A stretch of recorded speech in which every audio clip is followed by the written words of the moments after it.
Hari itu, aku hanya datang ke sekolah dengan niat belajar seperti biasa. Tapi siapa sangka, satu tuduhan tanpa bukti mengubah seluruh hidupku. Aku masih ingat tatapan mereka. Teman, guru, bahkan kepala sekolah, semuanya memandangku seolah aku penjahat. Yang tak pernah aku pahami sampai sekarang adalah, kenapa dia melakukan itu padaku? Sebelum lanjut ceritanya, saya mohon untuk kalian komen dari kota mana kalian berasal. Buat yang sudah komen, saya doakan semoga sehat selalu dan lancar rezekinya. Amin, ya robbal alamin. Jangan lupa juga untuk like dan subscribe. Nyalakan juga loncengnya supaya tidak ketinggalan konten terbaru dari channel ini. Mari kita mulai ceritanya.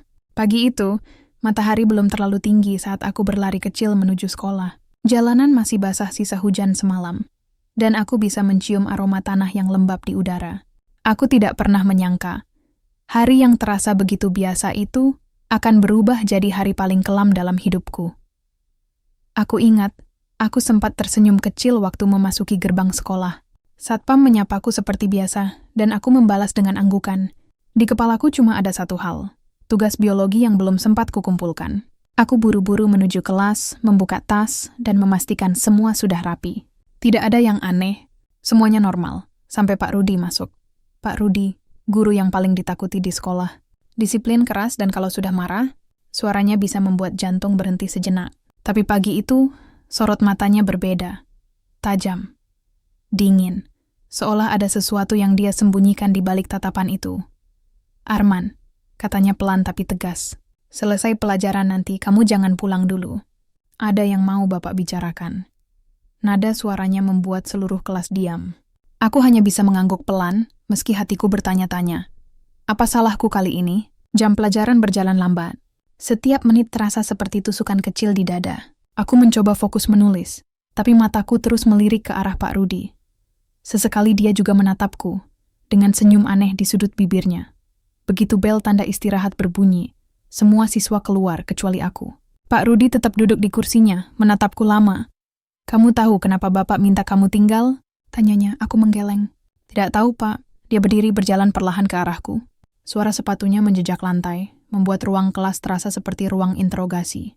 Tadi pagi ada laporan dari guru piket. Katanya, kamu membawa sesuatu yang mencurigakan. Aku mengerutkan dahi. Mencurigakan? Maksud Bapak apa? Tanpa menjawab, dia menarik tasku yang ada di atas meja. Biar Bapak periksa sendiri. Aku tertegun. Pak, tunggu, terlambat. Ia sudah membuka resleting tas itu, membongkar isinya satu persatu. Buku, kotak pensil, bekal, dan sesuatu yang bahkan belum pernah kulihat sebelumnya. Sebuah bungkus kecil berwarna hitam, dibalut plastik bening. Pak Rudi menatap benda itu, lalu menatapku. Ini apa? Suaranya meninggi. Aku langsung mundur selangkah, jantungku berdegup tak karuan. Saya nggak tahu, Pak. Saya nggak pernah lihat itu. Davia Tinig Ferden. Ia mengangkat bungkus itu tinggi-tinggi, tepat saat beberapa teman yang baru kembali dari kantin berhenti di depan pintu kelas. Tatapan mereka langsung terpaku padaku. Anak-anak, suara Pak Rudi menggelegar. Kalian lihat sendiri ya, ini yang dibawa Arman di dalam tasnya. Suasana mendadak hening. Beberapa siswa saling berbisik. Ada yang menutup mulutnya, ada juga yang langsung memotret dengan ponsel. Aku berdiri kaku. Panas terasa naik ke wajahku, dan aku tidak tahu harus berkata apa lagi. Pak, saya sumpah. Itu bukan punya saya. Saya nggak tahu apa itu. Suaraku gemetar. Tapi tidak ada yang mau mendengarkan. Bahkan Pak Rudi hanya menggeleng dengan senyum sinis. Semua orang punya alasan kalau tertangkap, Man. Tapi bukti nggak bisa bohong. Bukti? Aku menatap benda itu lagi. Entah dari mana datangnya. Aku bahkan tak pernah menyentuhnya. Tapi semua mata di ruangan itu seolah sudah menjatuhkanku bersalah. Hari itu, aku ingin berteriak. Aku ingin kabur. Tapi kakiku tak bisa bergerak. Yang bisa kulakukan hanya memejamkan mata, berharap semua ini hanya mimpi buruk yang akan segera berakhir. Namun ketika ku dengar suara kepala sekolah datang memanggil namaku dengan nada serius, aku tahu, ini bukan mimpi, ini nyata, dan hidupku baru saja berubah. Sejak kejadian itu, langkahku di sekolah terasa berat. Semua mata menatapku, bukan dengan rasa iba, tapi dengan tatapan curiga yang menusuk. Setiap langkah di koridor seperti langkah menuju ruang penghakiman. Aku mendengar bisikan-bisikan itu di mana-mana. Katanya dia ketahuan bawa barang haram. Serius? Kok bisa anak sependiam itu? Pasti udah lama nyimpen, cuma baru ketahuan aja. Aku ingin menutup telinga, tapi suara mereka terlalu jelas. Mereka bicara seolah aku ini bukan manusia, seolah aku hanyalah bahan gosip yang menarik dibicarakan saat istirahat. Hari pertama setelah kejadian itu menjadi mimpi buruk. Aku dipanggil ke ruang BK bersama orang tuaku. Bu Mira, guru bimbingan konseling, berusaha menenangkan suasana, tapi tatapannya pun penuh ragu. Kami hanya ingin tahu kebenarannya, Arman, katanya lembut. Aku menjawab pelan, hampir tanpa tenaga. Saya nggak tahu apa-apa, Bu. Saya nggak pernah bawa barang itu. Sumpah.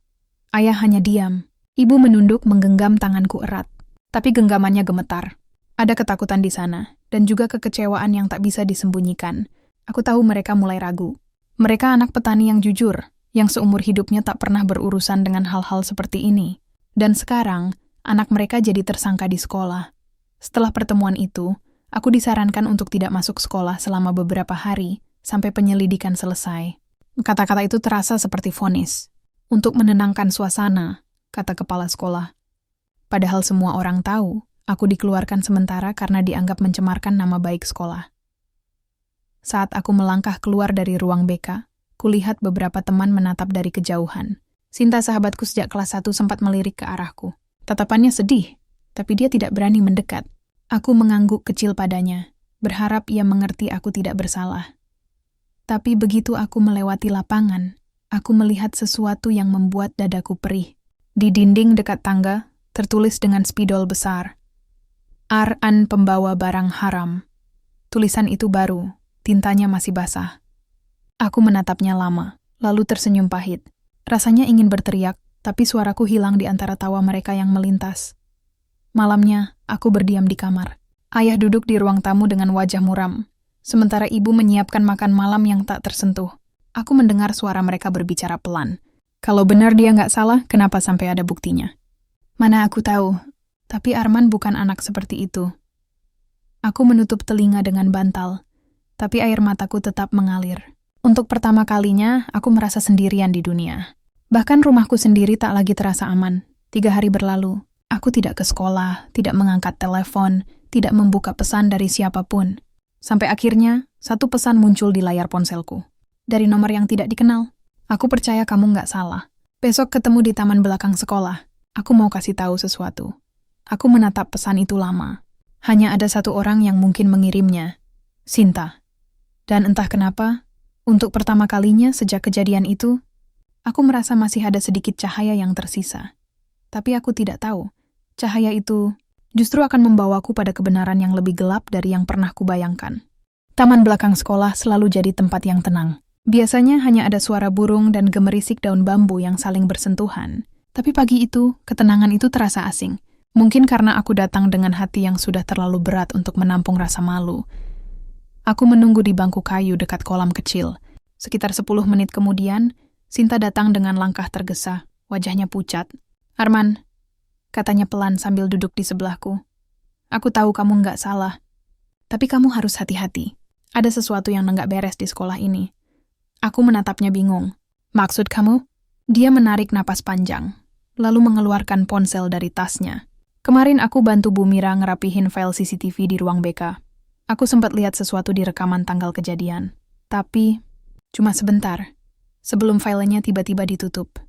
Aku langsung menegakkan tubuhku. Kamu lihat apa? Sinta menatapku ragu, lalu berbisik, aku nggak yakin. Tapi kayaknya aku lihat seseorang, mirip Pak Rudi, masuk ke kelas kamu pagi-pagi banget sebelum pelajaran dimulai. Aku terdiam. Rasanya darah di kepalaku berhenti mengalir. Jadi kamu pikir, dia yang naruh barang itu di tas aku? Tanyaku pelan. Sinta mengangguk. Aku belum punya bukti, tapi semua arah ke situ. Cuma aku nggak tahu kenapa dia ngelakuin itu. Aku menatap tanah. Hening. Antara marah, takut, dan tak percaya. Selama ini aku selalu hormat pada Pak Rudi. Dia tegas, tapi kupikir hatinya adil. Dan sekarang kemungkinan bahwa semua ini jebakan darinya terasa seperti mimpi buruk yang terlalu nyata. Siangnya, aku dipanggil lagi ke sekolah. Polisi datang untuk memeriksa tas dan barang bukti sekali lagi. Kepala sekolah, Pak Rahmat, duduk di sebelah mereka dengan wajah tegang. Arman, katanya, kami hanya ingin memastikan semuanya jelas. Kamu harus jujur, nak. Aku mengangguk pelan. Saya sudah jujur, Pak. Barang itu bukan milik saya. Saya nggak tahu dari mana datangnya. Polisi hanya mencatat, tanpa menatapku. Bu Mira yang duduk di sudut ruangan tampak gelisah. Entah kenapa, aku merasa hanya dia satu-satunya yang masih mau percaya padaku. Baik, kata salah satu polisi akhirnya. Kami akan minta salinan rekaman CCTV dari sekolah untuk memastikan kejadian sebelum jam pelajaran. Mendengar itu, Pak Rudi yang sedari tadi berdiri di belakang tiba-tiba bersuara. Maaf, Pak. Kamera di koridor kelas itu sedang rusak beberapa hari terakhir. Jadi rekamannya mungkin nggak lengkap. Aku menoleh cepat. Mataku bertemu dengan matanya. Sekilas, aku melihat sesuatu di sana. Bukan rasa bersalah, tapi kepuasan. Hari itu aku benar-benar ingin menjerit, tapi semua terasa sia-sia. Tidak ada yang mau mendengar. Tidak ada yang mau percaya. Sore harinya, aku duduk di ayunan tua di belakang rumah. Angin sore berhembus pelan, membawa bau tanah dan debu dari jalan. Aku memejamkan mata, mencoba menenangkan pikiran. Tapi bayangan wajah Pak Rudi terus muncul di kepalaku. Bagaimana mungkin seorang guru, seseorang yang seharusnya melindungi muridnya, bisa melakukan hal sekejam itu? Apa salahku sampai harus dijatuhkan seperti ini? Pikiranku penuh pertanyaan yang tidak ada jawabannya. Sampai akhirnya ponselku bergetar lagi. Satu pesan masuk dari Sinta. Bu Mira mau ngomong penting. Katanya dia nemuin sesuatu pas ngecek laptop ruang BK. Tanganku bergetar saat membaca pesan itu. Mungkin ini awal dari sesuatu. Mungkin ini kesempatan terakhirku untuk membuktikan kebenaran. Tapi di dalam hatiku, ada perasaan aneh yang sulit dijelaskan. Perasaan bahwa apapun yang akan kami temukan nanti, tidak hanya akan mengubah hidupku, tapi juga menghancurkan sesuatu yang jauh lebih besar. Sejak hari itu, Sinta menjadi satu-satunya alasan aku masih mau datang ke sekolah. Hampir semua orang menjauhiku. Teman sebangku pindah ke barisan lain, dan setiap kali aku masuk kelas, percakapan mereka mendadak berhenti. Suasana itu menyiksa, seolah aku membawa penyakit yang menular hanya lewat tatapan. Tapi Sinta tidak pernah berubah. Ia tetap menyapaku seperti biasa, duduk di bangku belakang bersamaku, dan berpura-pura tidak peduli pada bisikan orang lain. Kadang aku heran, kenapa dia masih berani berdiri di pihakku. Mungkin karena dia tahu bagaimana rasanya disalahpahami. Suatu siang, sepulang sekolah, Sinta menungguku di bawah pohon mangga di halaman belakang. Men, aku udah ngomong sama Bu Mira, katanya cepat. Aku menatapnya dengan cemas. Tentang apa? CCTV, jawabnya singkat. Dia bilang semalam sempat nemu salinan file yang belum dihapus. Aku menegakkan tubuhku. Kamu serius? Sinta mengangguk pelan. Tapi Bu Mira nggak bisa kasih lihat langsung. Katanya harus izin kepala sekolah dulu, dan itu bisa bahaya buat dia. Aku bisa merasakan harapan kecil tumbuh di dadaku. Mungkin ini jalan keluar. Mungkin kebenaran akhirnya bisa muncul. Tapi kemudian wajah Sinta berubah muram. Masalahnya, ada orang yang mulai ngawasin kita, bisiknya. Aku menatap sekeliling refleks, tapi tak melihat siapapun. Aku lihat Pak Rudi kemarin sore berdiri di depan gerbang waktu aku ngobrol sama Bu Mira. Lanjutnya.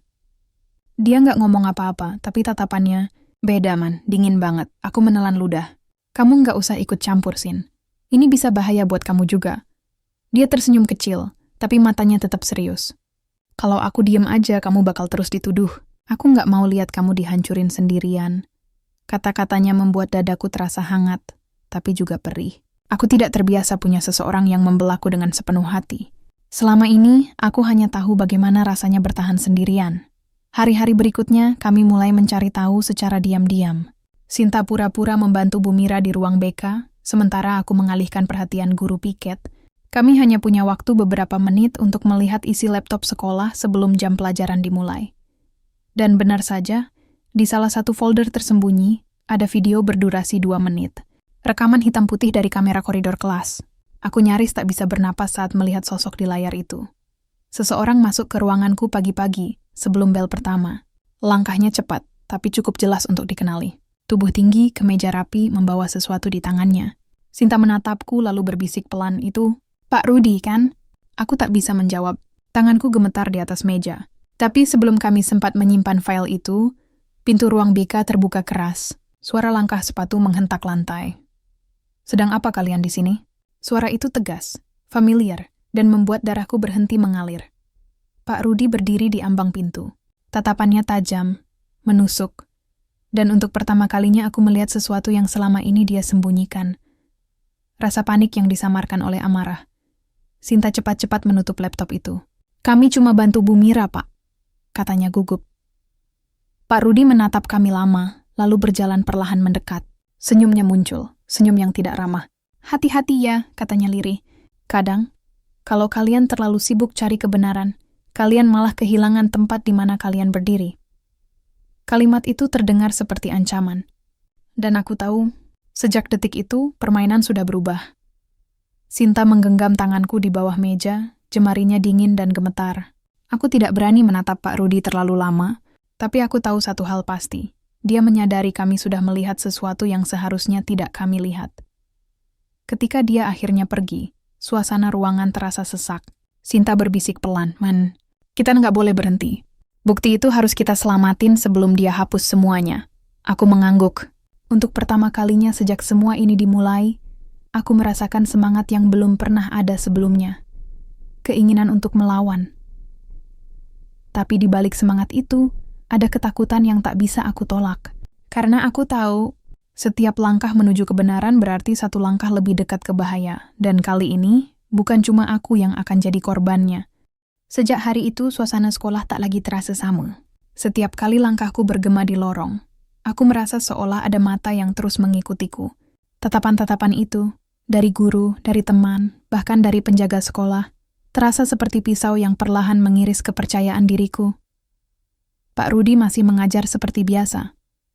Wajahnya tetap tenang, suaranya tetap tegas. Tidak ada satu pun yang mencurigainya. Bahkan, setelah kejadian penemuan barang terlarang itu, namanya justru semakin dipuji. Banyak yang bilang, Pak Rudi itu guru paling disiplin, tegas demi masa depan siswa. Ironisnya, yang jadi korban dari ketegasan itu adalah aku sendiri. Aku dan Sinta semakin hati-hati. Kami tahu, setiap langkah kami bisa saja diawasi. Bu Mira pun mulai bersikap aneh. Ia tak lagi seakrab sebelumnya, dan suaranya bergetar setiap kali berbicara denganku. Aku sempat berpikir, mungkin ia juga mendapat tekanan dari pihak sekolah. Satu sore Sinta datang ke rumahku. Wajahnya tegang, napasnya cepat.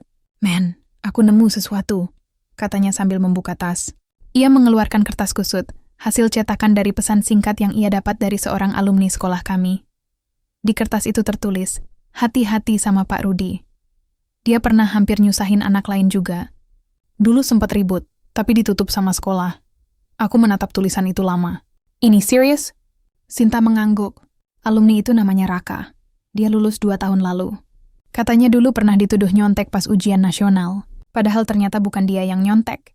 Tapi karena yang nuduh Pak Rudi, dia nggak bisa ngelawan. Aku terdiam. Rasanya aneh mendengar pola yang sama. Tuduhan tanpa bukti, pengakuan yang dipaksa, dan korban yang terpaksa diam. Berarti ini bukan pertama kalinya dia melakukan hal kayak gini. Gumamku lirih. Sinta menatapku.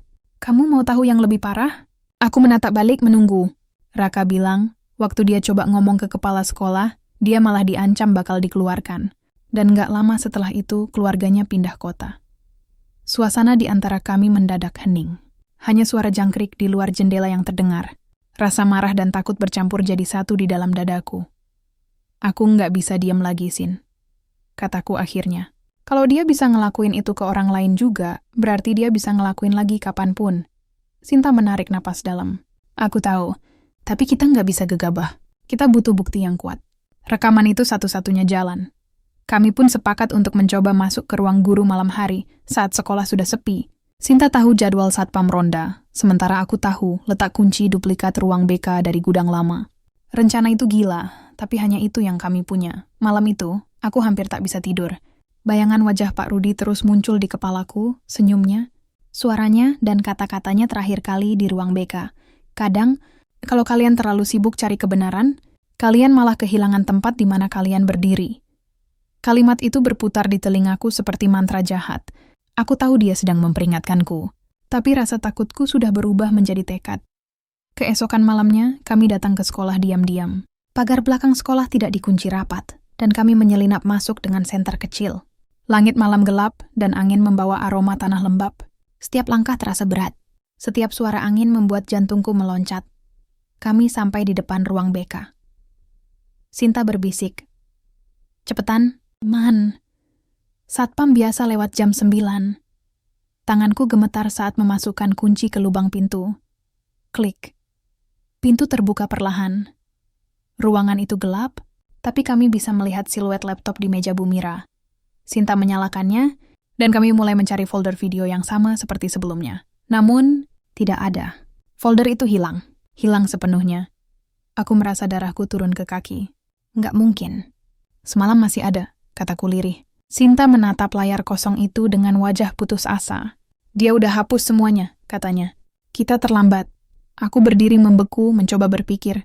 Tapi saat itu juga, lampu ruang BK tiba-tiba menyala. Sebuah suara berat terdengar dari belakang kami. Sedang apa kalian di sini malam-malam? Aku dan Sinta menoleh bersamaan. Di ambang pintu berdiri Pak Rudi, dengan tangan terlipat di dada. Senyumnya dingin, matanya tajam. Dan untuk pertama kalinya, aku benar-benar merasa kami dalam bahaya yang nyata. Aku tak bisa bergerak. Tubuhku membeku di depan layar laptop yang kini menampilkan pantulan wajah kami berdua. Aku dan Sinta, yang ketahuan sedang membongkar ruang BK di tengah malam. Sementara di ambang pintu, Pak Rudi berdiri dengan senyum tipis yang membuat darahku serasa berhenti mengalir. Jadi ini alasan kalian bertingkah aneh akhir-akhir ini? Suaranya tenang tapi tajam seperti pisau. Sinta spontan mundur satu langkah. Kita cuma mau... Cukup, potongnya. Kalian pikir aku nggak tahu apa yang kalian lakukan selama ini? Ia berjalan perlahan mendekat. Setiap langkahnya terasa berat di lantai, seperti menghitung waktu menuju kehancuran kami. Aku mencoba menelan ludah yang rasanya kering dan getir. Kalian melanggar peraturan sekolah, masuk tanpa izin, dan mencoba mengutak-atik barang pribadi guru, katanya sambil menatap kami satu persatu. Dan tahu nggak, Arman? Kali ini tidak ada yang bisa menyelamatkanmu, tanganku mengepal. Kenapa, Pak? Kenapa Bapak lakukan ini ke saya? Saya nggak pernah salahin Bapak. Saya cuma mau cari kebenaran. Suara yang keluar dariku serak, tapi penuh amarah. Pak Rudi tersenyum sinis. Kebenaran? Kadang orang seperti kamu nggak layak tahu kebenaran. Dunia ini nggak adil, Man. Yang kuat berkuasa, yang lemah harus tunduk. Ia mencondongkan tubuhnya ke arahku. Dan kamu hanyalah siswa yang akan dilupakan. Aku hampir kehilangan kata-kata, tapi Sinta tiba-tiba maju selangkah. Kalau Bapak nggak salah, kenapa harus takut? Nada suaranya bergetar, tapi tegas. Pak Rudi menatapnya tajam. Untuk sesaat, aku melihat sesuatu di matanya. Bukan sekadar marah, tapi panik. Ia mengeluarkan ponsel dari saku. Kalian sudah melanggar hukum. Aku akan laporkan malam ini juga. Sinta memegang tanganku erat. Men, kita harus keluar sekarang. Kami berlari secepat mungkin. Keluar dari ruang BK, menabrak kursi dan meja, lalu menerobos koridor gelap menuju pagar belakang. Suara langkah Pak Rudi dan teriakannya menggema di belakang kami. Lari saja, kalian akan kutangkap pagi nanti. Kami berhasil keluar dari gerbang sekolah. Nafasku tersengal dan jantungku berdegup begitu keras sampai telingaku berdengung. Sinta menatapku, matanya berkaca. Cia, benar-benar gila, Man. Aku tak menjawab. Yang bisa kulakukan hanyalah menatap ke arah gedung sekolah yang kini gelap dan sunyi, tapi menyimpan rahasia yang lebih busuk dari yang pernah kubayangkan. Keesokan paginya, semua terjadi lebih cepat dari yang kupikirkan. Aku dipanggil ke ruang kepala sekolah. Di sana sudah duduk Pak Rudi, Bu Mira, dan 2 anggota dewan sekolah. Wajah mereka serius, seperti hakim yang sudah siap menjatuhkan vonis. Arman, kata kepala sekolah perlahan. Kami mendapat laporan kamu dan Sinta menerobos sekolah malam tadi. Apakah benar? Aku menarik napas dalam. Iya, Pak. Tapi kami punya alasan. Kami, Pak Rudi langsung menyela. Mereka berdua mencoba meretas laptop saya dan menghapus file penting. Ini pelanggaran berat, Pak. Kata-katanya menusuk. Aku bisa melihat bagaimana ia memelintir fakta, memutar cerita menjadi kebohongan yang sempurna. Sinta mencoba menjelaskan, tapi kepala sekolah hanya menggeleng. Kalian berdua akan diskors sementara sampai investigasi selesai. Aku merasa seluruh dunia runtuh di hadapanku. Sekolah, tempat aku belajar bertahun-tahun, kini menatapku seolah aku penjahat. Sore harinya, berita itu sudah menyebar. Grup chat siswa penuh dengan gosip. Ada siswa nyoba nyolong file guru, begitu mereka bilang. Tak ada yang tahu kebenaran. Tak ada yang berani bertanya. Malam itu aku duduk di kamar, menatap langit-langit tanpa suara. Ayah dan ibu kecewa berat. Mereka tak percaya anaknya bisa seceroboh itu. Sementara ponselku terus bergetar, pesan dari Sinta. Man, aku nggak bisa diem. Aku yakin file itu nggak benar-benar dihapus. Harusnya masih ada backupnya di server sekolah. Aku punya teman di lab komputer. Dia bisa bantu. Aku membaca pesan itu berulang kali. Mungkin ini kesempatan terakhir kami. Kalau memang benar file itu masih tersimpan di server, maka semua kebohongan Pak Rudi bisa terbongkar. Tapi di sisi lain, aku tahu, langkah berikutnya bisa lebih berbahaya dari sebelumnya. Kami bukan hanya melawan seorang guru sekarang, kami melawan sistem yang melindunginya. Aku menutup mata dan menarik napas panjang. Dalam kegelapan kamar, satu pertanyaan terlintas di kepalaku. Pertanyaan yang tak pernah bisa kuhentikan sejak awal. Kalau kebenaran bisa menghancurkan hidupku, apakah masih layak untuk aku perjuangkan? Sudah 3 hari sejak aku dan Sinta diskors. 3 hari penuh tekanan, tatapan curiga dari tetangga, dan rumah yang terasa lebih sunyi dari biasanya. Ayah jarang bicara. Ibu hanya menatapku dengan mata sembab setiap kali melewati kamar. Aku ingin menjelaskan semuanya, tapi untuk siapa? Tidak ada yang mau mendengar suara dari siswa yang sudah dicap bersalah. Tapi malam itu, satu pesan dari Sinta mengubah semuanya. Men, aku nemu sesuatu. Ketemu di server sekolah. Tapi aku butuh kamu lihat sendiri. Aku langsung mengenakan jaket, bergegas keluar rumah tanpa banyak pikir. Udara malam terasa menusuk, namun langkahku tak berhenti sampai aku tiba di depan rumah Sinta. Ia sudah menungguku di teras, membawa laptop di pangkuannya. Wajahnya tegang, matanya sayu, tapi ada semangat yang belum padam. Kamu yakin ini bukan jebakan lagi? Tanyaku pelan. Sinta menggeleng. Aku udah minta temanku bantu akses data di server lama sekolah. Di sana ternyata masih ada backup dari semua rekaman CCTV ruang BK. Nafasku tertahan. Termasuk malam waktu tas aku diperiksa? Sinta mengangguk perlahan. Iya, dan kamu harus lihat ini. Ia menekan tombol play. Gambar di layar agak buram, tapi cukup jelas. Terlihat aku duduk di ruang BK, wajahku pucat, mataku menunduk. Lalu Pak Rudi masuk, membawa tas hitamku. Ia meletakkannya di meja, tapi sebelum memanggilku, ia membuka tas itu sendiri. Dan di sana, aku melihatnya dengan mataku sendiri. Dia memasukkan sesuatu ke dalamnya. Sebuah kantong kecil berwarna abu-abu. Tubuhku gemetar. Suaraku tercekat. Itu berarti dari awal dia menjebak kamu, lanjut Sinta lirih. Dan selama ini dia yang ngatur semuanya. Aku tak bisa berkata apa-apa. Rasanya seperti ada dinding yang selama ini kukira tak bisa runtuh, kini hancur seketika. Semua penghinaan, semua tuduhan, semuanya palsu. Sinta memandangku penuh harap. Kalau kita laporin ini, semua bisa berubah, Man. Nama kamu bisa dibersihkan. Aku menatap layar itu lagi, berpikir keras. Tapi kalau dia tahu kita punya bukti ini, dia pasti nggak tinggal diam. Sinta menatapku tajam. Kebenaran harus diperjuangkan. Kita udah cukup diam. Aku mengangguk perlahan. Kita harus bawa ini ke Bu Mira. Dia satu-satunya guru yang masih percaya sama kita. Keesokan harinya, kami menemui Bu Mira di rumahnya secara diam-diam. Ia tampak kaget sekaligus cemas saat kami menunjukkan rekaman itu. Ya Tuhan, bisiknya menutup mulutnya dengan tangan. Aku nggak percaya dia sejauh itu. Bu Mira menatap kami serius. Kalian harus hati-hati. Kalau video ini keluar, Pak Rudi nggak akan diam. Tapi aku janji, aku akan bantu. Kita lapor langsung ke kepala sekolah dengan data ini. Namun rencana kami tak berjalan mulus. Sore itu, saat kami hendak ke sekolah, tiba-tiba 2 orang laki-laki berpakaian hitam menghadang motor kami di depan gang. Salah satunya menarik tas Sinta dengan kasar. Apa yang kalian bawa, ha? Katanya garang. Aku mencoba melawan, tapi pukulan keras mendarat di perutku. Napasku terputus. Sinta menjerit, berusaha mempertahankan tasnya. Namun salah satu dari mereka berhasil merampas laptop itu, lalu kabur dengan motor. Kami hanya bisa melihat dari kejauhan, pasrah, tak berdaya. Aku terjatuh di pinggir jalan. Wajahku panas, darah menetes dari bibir. Sinta berjongkok di sampingku, suaranya parau.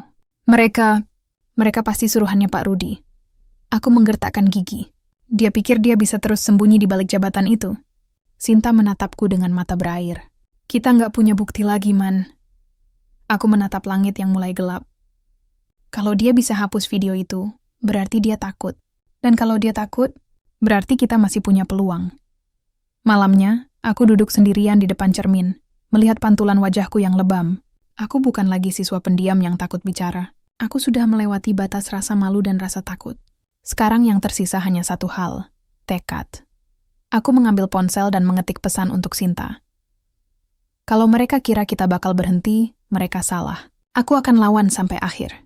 Kita cari saksi, kita buka semuanya. Namun tepat setelah ku kirim pesan itu, Notifikasi baru muncul di layar. Nomor tidak dikenal.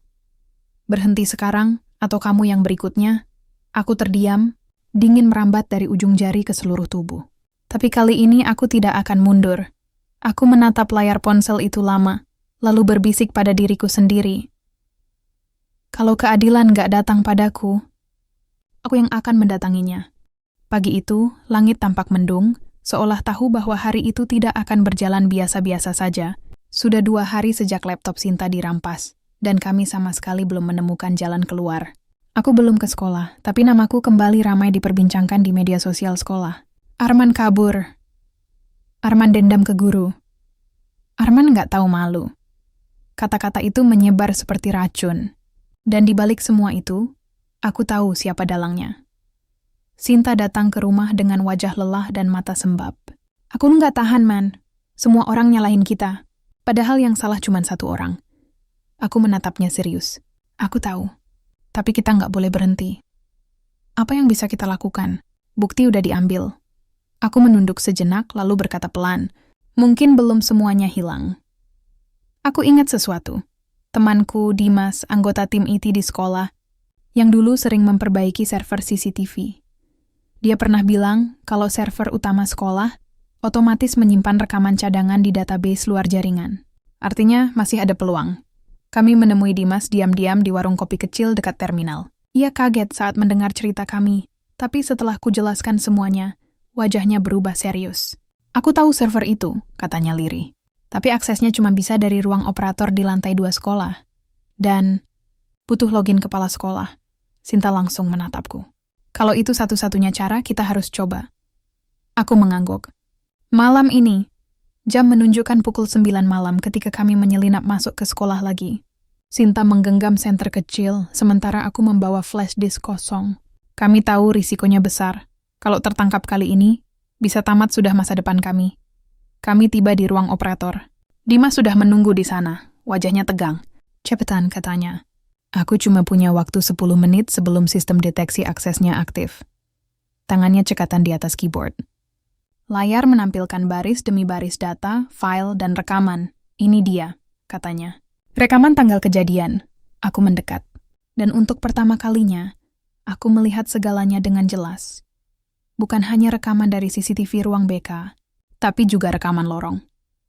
Terlihat Pak Rudi membawa tas hitamku dari ruang guru, lalu memasukkannya ke ruang BK sebelum aku dipanggil. Semuanya terekam. Semuanya tanganku gemetar saat menyalin file itu ke flash disk. Ini akhir dari semua kebohongan dia. Tapi tepat saat proses penyalinan hampir selesai, terdengar suara langkah cepat dari koridor. Dimas menoleh panik. Seseorang datang. Pintu terbuka keras. Pak Rudi berdiri di sana, dengan wajah marah dan mata liar. Sudah kubilang berhenti ikut campur. Sebelum aku sempat menjawab, dia menarik kerah bajuku dan mendorongku ke dinding. Kepalaku membentur keras. Sinta menjerit mencoba menarik tangannya. Pak, lepasin dia! Pak Rudi mendorongnya kasar hingga jatuh ke lantai. Anak bodoh, kamu pikir dunia ini peduli sama kebenaranmu? Aku cuma kasih kamu pelajaran, tapi kamu malah berani melawan. Aku menatapnya dengan napas tersengal. Papa, udah menghancurkan hidup saya. Ia tertawa pendek. Kamu menghancurkan hidupmu sendiri. Tapi sebelum ia sempat bicara lagi, pintu kembali terbuka. Bu Mira berdiri di sana bersama 2 petugas keamanan. Kukup, Pak Rudi! Teriaknya. Kami sudah lihat semuanya. Semua berhenti seketika. Sinta dengan cepat menyerahkan flash disk itu pada Bu Mira, sementara petugas keamanan menahan Pak Rudi yang masih mencoba berontak. Aku cuma mau disiplin. Anak ini pembohong. Teriaknya. Namun Bu Mira menunjukkan ponselnya. Ia merekam seluruh kejadian malam itu. Wajah Pak Rudi mendadak pucat. Semua kedoknya terbuka dalam 1 malam. Hari berikutnya, sekolah diguncang kabar besar. Pak Rudi ditangkap polisi atas tuduhan penyalahgunaan wewenang dan manipulasi bukti. Kepala sekolah dipanggil untuk pemeriksaan, dan semua guru diwajibkan memberikan keterangan. Namaku akhirnya dibersihkan. Aku dipanggil kembali ke sekolah untuk menerima surat pencabutan skors, tapi entah kenapa, aku tak merasa lega sepenuhnya.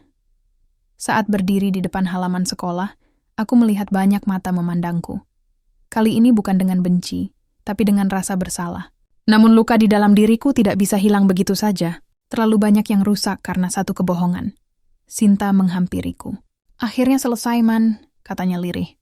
Aku menatap langit yang perlahan cerah. Mungkin iya, jawabku pelan. Tapi ada hal yang nggak akan pernah benar-benar selesai. Rasa percaya, kami berjalan meninggalkan sekolah bersama, dan di belakang kami, bendera merah putih berkibar pelan, seolah menjadi saksi bahwa kebenaran, meski berdarah, tetap akan menemukan jalannya. Sudah 2 minggu sejak hari itu. Sekolah kembali tenang, seolah tak pernah terjadi apa-apa. Lorong-lorong yang dulu penuh bisik-bisik kini hanya diisi suara langkah kaki siswa yang buru-buru menuju kelas. Tapi buatku, semua terasa berbeda. Setiap langkahku di lantai sekolah ini selalu mengingatkanku pada malam yang mengubah segalanya. Pak Rudi sudah resmi ditahan. Polisi menemukan banyak bukti lain, manipulasi data, laporan palsu, bahkan ancaman terhadap siswa lain di masa lalu. Namanya kini terpampang di berita lokal. Dan setiap kali aku melihat wajahnya di layar TV, rasanya seperti melihat bayangan masa lalu yang akhirnya lenyap. Aku duduk di taman sekolah pagi itu, menatap daun-daun yang berguguran. Sinta datang membawa 2 gelas teh kotak. Ia tersenyum samar. Lihat deh, semua mulai kembali seperti dulu. Aku tersenyum tipis. Iya, tapi kayaknya aku nggak akan pernah ngerasa sekolah ini sama lagi. Sinta duduk di sampingku. Wajar, Man. Kamu nggak cuma kehilangan nama baik, tapi juga kepercayaan. Aku mengangguk pelan. Iya. Kadang yang paling susah bukan memaafkan orang lain, tapi memaafkan keadaan. Beberapa siswa yang lewat menyapaku dengan canggung. Ada yang menunduk, ada yang sekadar tersenyum. Mungkin mereka menyesal karena dulu ikut menuduh. Tapi aku tidak lagi mencari pengakuan. Yang aku cari hanyalah ketenangan. Sore itu, aku dipanggil ke ruang kepala sekolah. Beliau menatapku lama sebelum bicara. Arman, atas nama sekolah, saya ingin minta maaf. Kami salah menilai kamu. Aku hanya tersenyum kecil. Saya juga belajar, Pak, bahwa kebenaran itu kadang datang terlambat, tapi tetap datang. Kepala sekolah menunduk. Kalau kamu ingin pindah sekolah, kami akan bantu prosesnya. Aku terdiam sejenak. Sebelum kasus ini, sekolah ini adalah rumah keduaku. Tapi setelah semua yang terjadi, entah kenapa, aku tak bisa lagi melihatnya dengan cara yang sama. Terima kasih, Pak, kataku pelan. Tapi saya mau lulus di sini. Biar semua tahu saya nggak pergi karena salah, tapi karena sudah selesai. Kepala sekolah hanya mengangguk dengan mata berkaca. Beberapa hari kemudian, aku dan Sinta menghadiri upacara hari Senin. Untuk pertama kalinya setelah sekian lama, aku berdiri di barisan depan tanpa rasa takut. Angin pagi bertiup lembut, bendera merah putih naik perlahan. Tapi kali ini, bukan air mataku yang jatuh karena rasa malu, melainkan rasa lega. Sinta menatapku. Kamu masih dendam, Man? Aku menatap bendera itu lama sebelum menjawab. Dulu iya, tapi sekarang enggak. Karena kalau aku terus marah, artinya dia masih menang. Sinta tersenyum kecil. Kamu berubah. Aku menatapnya. Enggak berubah, Sin. Aku cuma belajar dari luka. Setelah upacara, Bu Mira menghampiri kami. Wajahnya jauh lebih cerah, tapi suaranya masih lembut seperti dulu. Kalian tahu, kadang keadilan enggak datang dari mereka yang berkuasa, katanya. Tapi dari mereka yang berani kehilangan segalanya demi mengatakan kebenaran. Aku menatapnya dan mengangguk pelan. Mungkin benar, harga dari kebenaran adalah kehilangan. Aku kehilangan rasa percaya, kehilangan nama baik, bahkan hampir kehilangan masa depan. Tapi dari kehilangan itu, aku menemukan sesuatu yang jauh lebih penting. Keberanian. Sore harinya, aku berjalan sendirian melewati ruang BK, yang kini dikunci permanen. Di kaca jendelanya masih ada bekas sidik jariku yang dulu dipaksa diambil, seolah menjadi saksi bisu betapa kerasnya perjuangan melawan kebohongan. Aku menatap ruangan itu lama, lalu berbisik pelan. Terima kasih, Pak Rudi. Karena dari cara Bapak menghancurkan saya belajar gimana caranya berdiri lagi. Langit mulai memerah, dan untuk pertama kalinya, aku merasa benar-benar bebas. Bukan karena nama baikku dipulihkan, tapi karena aku sudah berdamai dengan semuanya. Sudah beberapa bulan berlalu sejak semua kejadian itu. Pak Rudi kini resmi mendekam di penjara. Kasusnya menjadi sorotan media lokal, bahkan sempat dibahas di forum pendidikan. Banyak yang menilai kasusku sebagai bukti betapa berbahayanya kekuasaan yang disalahgunakan di dunia pendidikan. Tapi bagiku, ini bukan tentang membalas dendam. Ini tentang bagaimana kebenaran, sekecil apapun, tetap harus bersuara. Bahkan jika suara itu datang dari seseorang yang pernah dipaksa diam. Aku kini duduk di depan meja belajar, menatap kertas yang sudah penuh coretan. Di sana tertulis judul sederhana, Suara dari Ruang BK. Tulisan itu rencananya akan kukirim ke majalah sekolah. Awalnya aku ragu, siapa yang mau membaca kisah seorang siswa yang pernah dipermalukan di depan sekolah? Tapi kemudian aku sadar, mungkin ada banyak Arman lain di luar sana. Anak-anak yang pernah dituduh tanpa bukti, disalahpahami, dan dipaksa menerima nasib yang bukan miliknya. Aku ingin mereka tahu, mereka tidak sendiri. Sinta datang ke rumah sore itu, membawa senyum dan kabar baik. Majalah sekolah setuju nerbitin tulisan kamu, katanya girang. Aku menatapnya tak percaya. Serius? Ayah? Dan bukan cuma itu, mereka mau jadikan tulisan kamu tema utama edisi bulan ini.